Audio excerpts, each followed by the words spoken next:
3 years ago, I lost my mom to cancer, and now it's just me, my dad, and my older brother.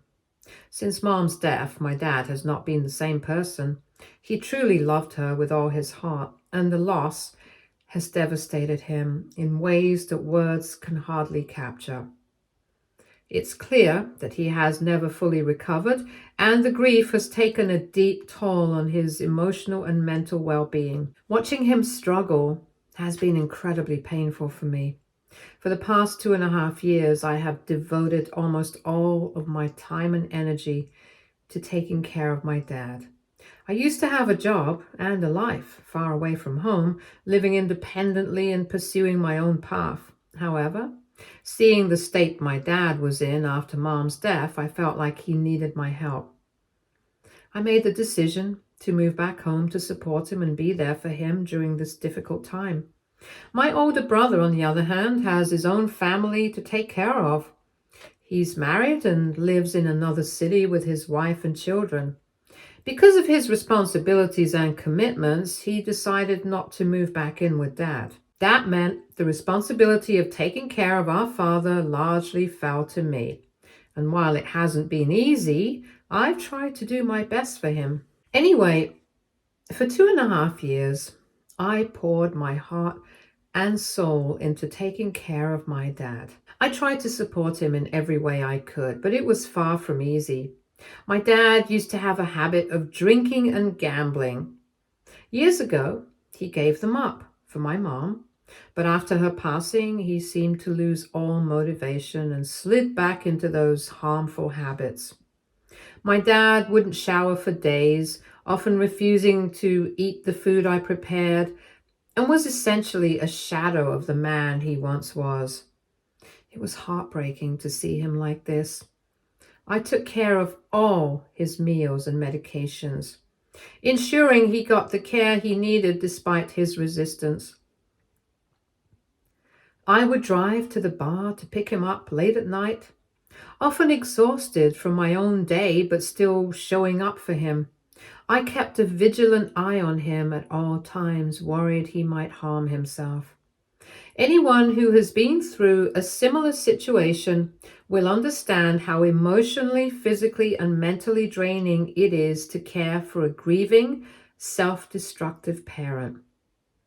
It's not an easy task to shoulder, but I did it out of love for my dad. I wanted him to heal, to find some semblance of peace, and to feel like himself again. It was an endless cycle of managing his needs and trying to pull him out of his grief-induced depression. Meanwhile, my brother and his wife offered no support. They were absent throughout all of it. My brother only visited once a year for Christmas, putting on a facade of being involved in Dad's life, but the reality was far from it. He never called to check in, and even when Dad would try to reach out, my brother often wouldn't even bother answering his calls.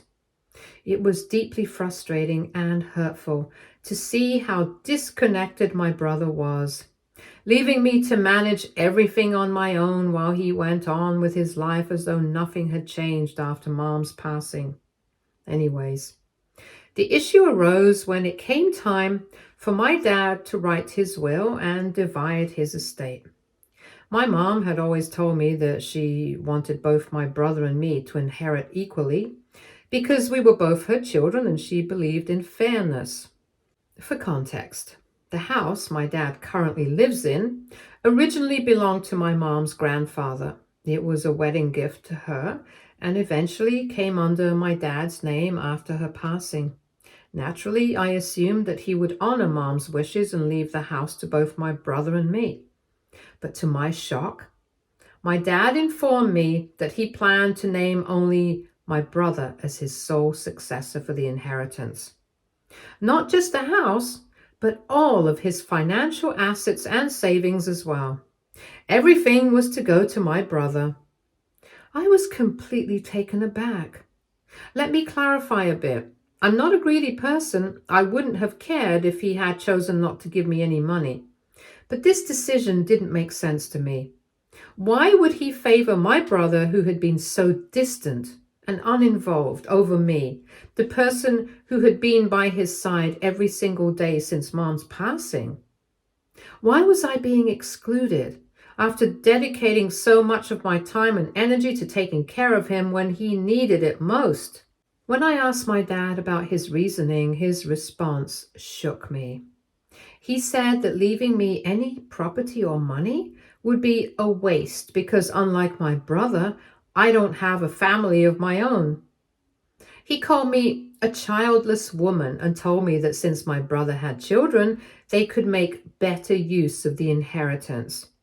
Now, if I had been childless by choice, this remark would not have hurt me, but the truth is that I very much want a child, but I have been unable to have one. For context, I was once married and my ex and I desperately tried to have children. Every time I got pregnant, I felt a glimmer of hope, believing that this time would be different and that this time I'd finally become a mother. But each time the universe took my child away from me. The last miscarriage was the most devastating of them all. It completely broke me. I couldn't function for days afterwards. Consumed by my own grief, I blamed myself, even though doctors reassured me over and over that there was nothing I could have done to prevent it. But knowing that didn't ease the guilt or the overwhelming sense of loss. To make matters worse, my ex-husband and his family were extremely abusive towards me, both emotionally and mentally. They treated me as though I was somehow defective because I couldn't give him a child. Their cruelty was relentless, and when I endured my final miscarriage, my ex made it clear that he had no intention of staying by my side. He left me, walking away from the marriage as if my worth as a partner had been entirely tied to my ability to give him children. After that marriage, I was so shaken, so deeply scarred by the experience that I've not been able to bring myself to enter into another relationship. The fear of being hurt again, the trauma of those losses, and the lingering pain of what I went through have left a lasting impact on me. When my dad called me childless, it felt like a dagger straight to my heart. He knew, my entire family knew everything I had gone through. My mom had always been my rock during those times, comforting me and reassuring me that none of it was my fault. Yet here was my dad, essentially blaming me for something completely out of my control. Did my inability to have children mean I was somehow not good enough in my dad's eyes? Did it mean I wasn't worthy of being treated equally as my brother? Was my value as a woman solely tied to my ability to breed, as though that were my only purpose in life? I told my dad that, regardless of whether or not I could give him grandchildren, I was still his child. I reminded him that both my brother and I deserved to be loved equally, and that the inheritance should be equally divided. His response, however, crushed me even further. Dad said that he couldn't help but love my brother more because he had given him grandchildren. He went on to explain that he wanted my brother to inherit everything so that his children, my dad's grandchildren, could enjoy a good, debt-free life. And as if that wasn't hurtful enough, he accused me of being greedy for even questioning his decision. His words stung so deeply that I couldn't even muster the strength to argue further. I just sat there, overwhelmed with pain and disbelief. It felt like all the sacrifices I had made for my dad, all the love and care I had shown, didn't matter in the end. All because I wasn't able to give him what he considered most important. After that painful conversation with my dad, something inside me changed. I started seeing him differently. It became painfully clear that he favored my brother no matter what I did or how much I sacrificed. I began questioning why I was bending over backwards to take care of him. while putting my own life on hold. Why was I staying in this situation when I could move on, find a better job, and start living for myself? So that's exactly what I did. I began searching for a new, higher paying job, something that would allow me to move away and build the kind of life I deserved. When I finally got an offer, I didn't waste any time. I packed my things and left. I didn't even bother letting my dad know beforehand. Later, when my dad called, confused and upset, asking where I was and why my belongings were gone from the house, I simply told him that I had moved out. He was furious. He yelled at me, demanding to know who would cook for him, clean the house, or take care of him now. I replied bluntly, "You can take care of yourself, Dad." It was probably not what he wanted to hear, but I had reached my limit and it was time for him to start taking responsibility for himself. My brother also called me after finding out I had moved out. He scolded me, saying that Dad still needed me and accused me of abandoning him. I wasn't having it. I told my brother in no uncertain terms that if he was so concerned about Dad, then he should step up and take care of our father. I reminded him that I had already done more than enough and that it was his turn now. That seemed to shut him up pretty quickly. He didn't have much to say after that. For the first time in years, I felt like I was finally putting myself first. It wasn't an easy decision, but it was the right one for my well-being. It's been 10 months now since I moved away from my hometown, and honestly, life in my new city has been a breath of fresh air. I enjoy my job, my coworkers, and the independence I've regained. I finally feel like I'm starting to rebuild myself after years of emotional and mental strain. Then last week I got a call from my brother. He told me that Dad had suffered a stroke. He said that while Dad was still alive, his condition was critical and the situation sounded serious. Since my brother is listed as Dad's emergency contact, the hospital had reached out to him first. Then my brother told me that while he and his wife badly wanted to visit Dad, they were stuck with some very important work obligations.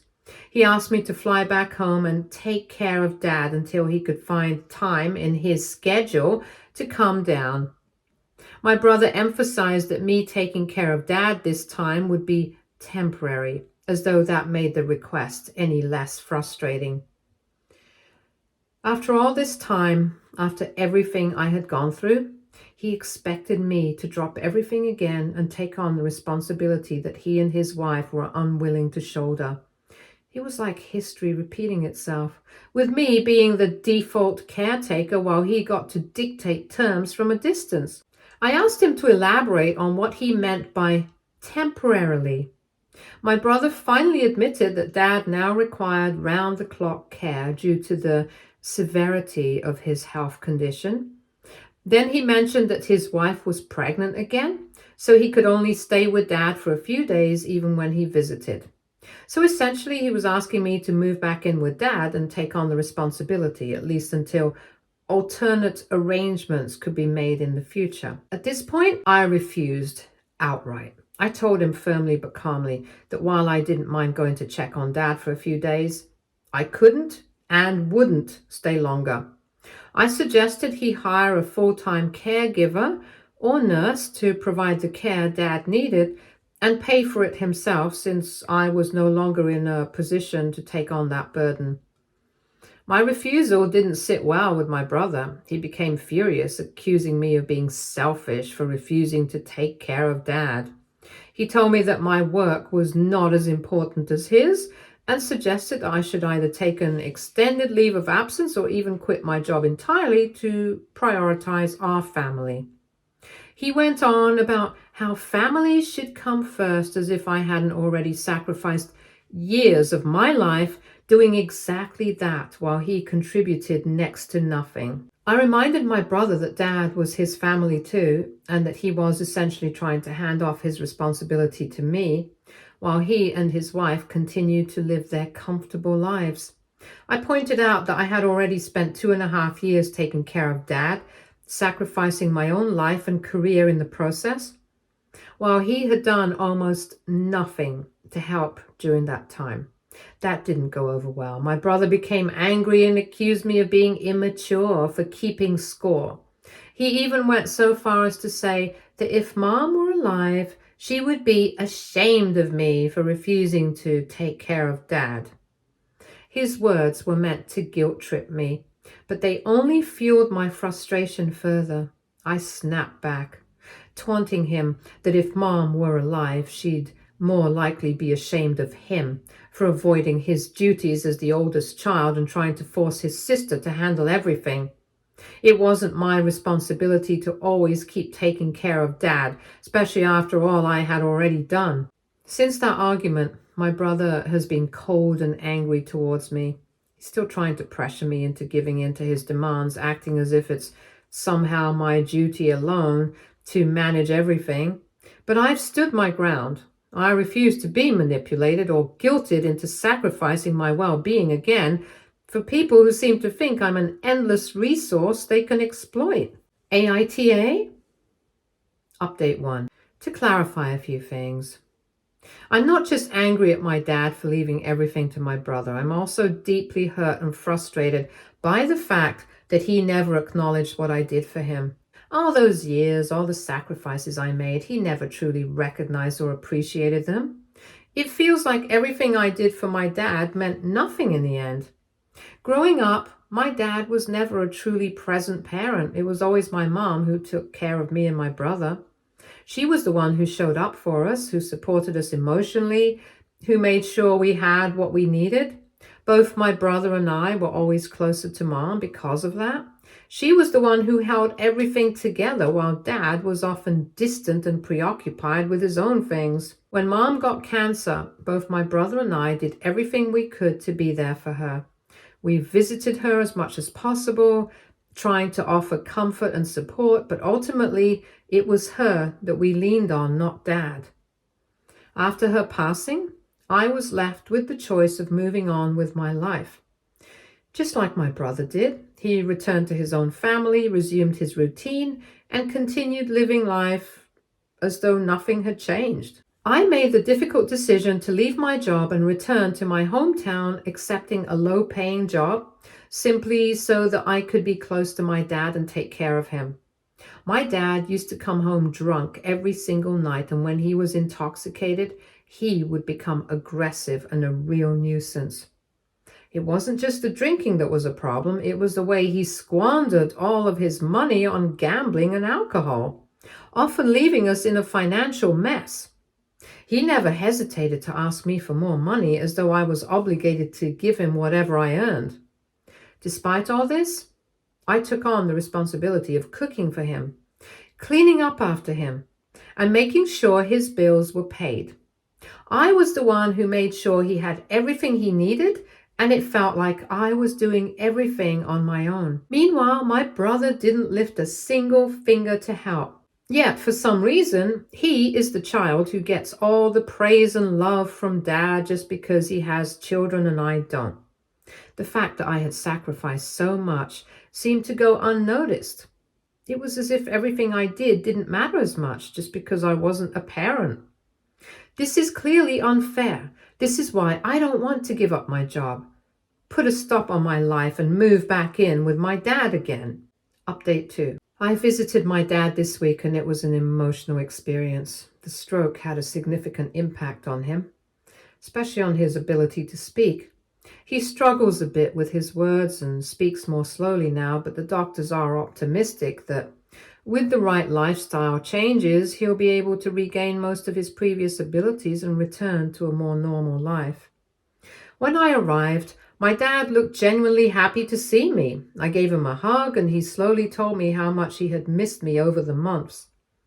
We sat down and talked for a while, catching up on everything. He shared with me how disappointed he was that my brother and his wife still hadn't come to visit him, which I found particularly striking. I tried to explain that my brother was probably busy, just like he always is, but it didn't seem to comfort my dad much. Then my dad opened up in a way I wasn't expecting. He told me how much he wished I had never moved out and how lonely he felt living in the house by himself. He said that my brother never called or visited him and that I was the only child who had truly been there for him. I smiled, feeling a mix of emotions, and simply thanked him for finally acknowledging the truth. This is when Dad started telling me how I should think about moving back in with him since he had suffered a stroke. He said that now, more than ever, he needed a lot of care and that I could help him just like I had before. His words caught me off guard, and I knew this was a delicate situation. I politely told him that things were different now and I couldn't just go back to the way they were before. I explained that I could stay for a few days, but that we needed to hire a full-time caregiver to help him with his daily needs. My dad didn't take that well at all. He immediately argued that he didn't want a stranger taking care of him when he had me, his very own caretaker. His words surprised me. I gently but firmly told him that taking care of someone who's recovering from a stroke is a full-time commitment, one that I couldn't manage alone. I reassured him that I would make sure the caregiver we hired would be kind, pleasant, and attentive. I even offered to stay for a few more days to make sure he was all comfortable and settled in. But my dad wouldn't hear of it. He insisted that I stay with him, and he asked almost pleadingly why I was refusing to take care of him. Then, in a way that almost felt like a guilt trip, he said, "You don't even have a family and you can easily leave your job. Just move back in with me and take care of me. The doctor wants someone to keep close eye on me, and no one can do this job better than you." At this point, I was growing increasingly frustrated with my dad's constant demands. It felt like no matter how much I tried to explain myself, he just didn't understand. The more we talked, the more I couldn't comprehend why my dad and brother were so fixated on belittling my job, my career, and the choices I had made for my own life.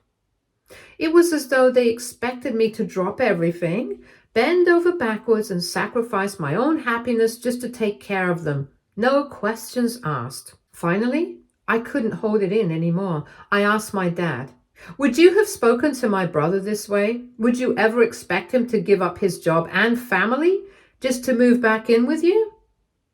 I was really hoping to make him see the double standard in how he treated me compared to my brother, but my dad's response only left me feeling more frustrated. He simply pointed out, almost dismissively, that it wasn't the same since my brother has his own family to look out for. I couldn't keep quiet any longer, and I told Dad as clearly as I could that I was an individual with my own life, my own choices. Just because I was his daughter didn't mean I was automatically here to serve him. I told him firmly but gently that it was up to me whether or not I wanted to take care of him, and that right now I didn't want to make that sacrifice. Living with him hadn't been easy before, and I wasn't about to put myself in that position again. My dad immediately argued that he was sick, that he was ailing, and that no one else seemed to want to be by his side. He told me how terrified and depressed he felt living alone in that big house. I understood where he was coming from, but I couldn't let his illness be used as an excuse for him to dismiss my own needs and boundaries.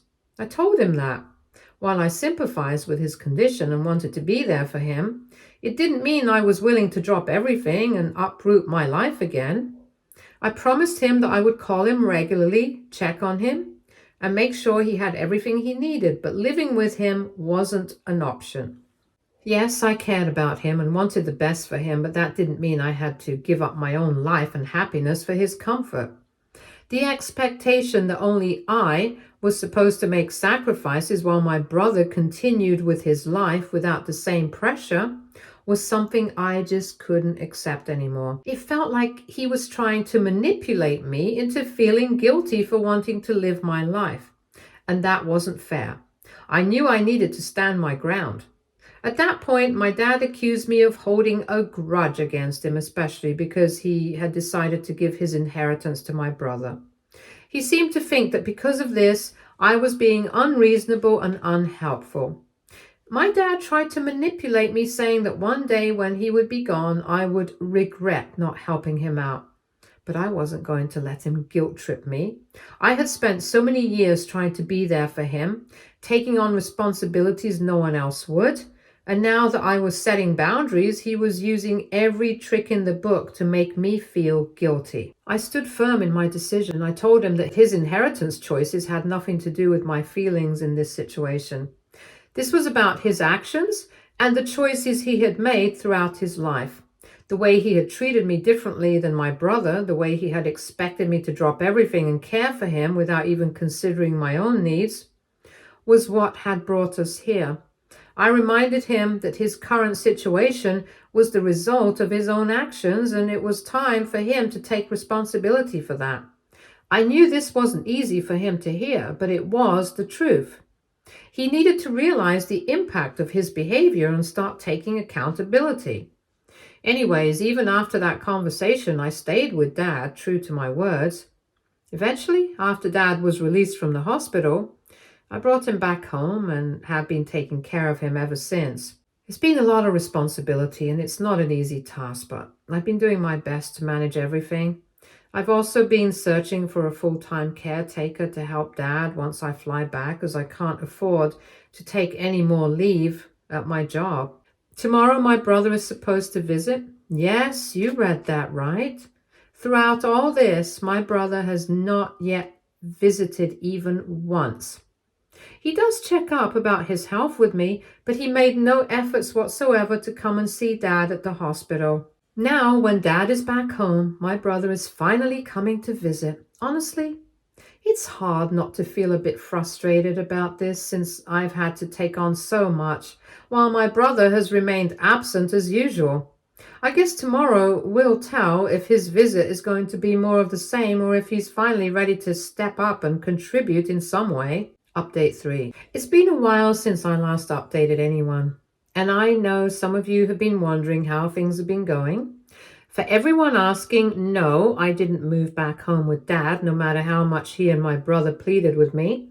I'm now back in my city, living on my own, and I'm continuing with the same wonderful job I had. After a lot of back and forth, me and my brother eventually came to an agreement, and we hired a full-time caretaker for Dad. My brother will be paying for that. I'm really relieved that we made that decision, because my dad's health has improved significantly since then. According to the doctor, he won't even need a caretaker in the next few weeks, which is such a positive sign. I make sure to call Dad every day to check on him. It's been nice staying connected even though I'm not physically there all the time. For New Year's, I've decided to fly back home and spend some time with him. It feels like the right thing to do, especially after everything we've been through. I'm looking forward to being there with him, seeing how much he's improved and just enjoying some quality time together. It's been a challenging journey, but things are definitely looking brighter now. For everyone asking, my dad still hasn't changed his will. He still plans on giving everything to my brother, but honestly, I've made peace with it. Despite everything, he still believes that my brother and his children can make better use of the inheritance. I used to be upset about it, but now I realize I don't really care about this anymore. I can't change my dad. He is who he is.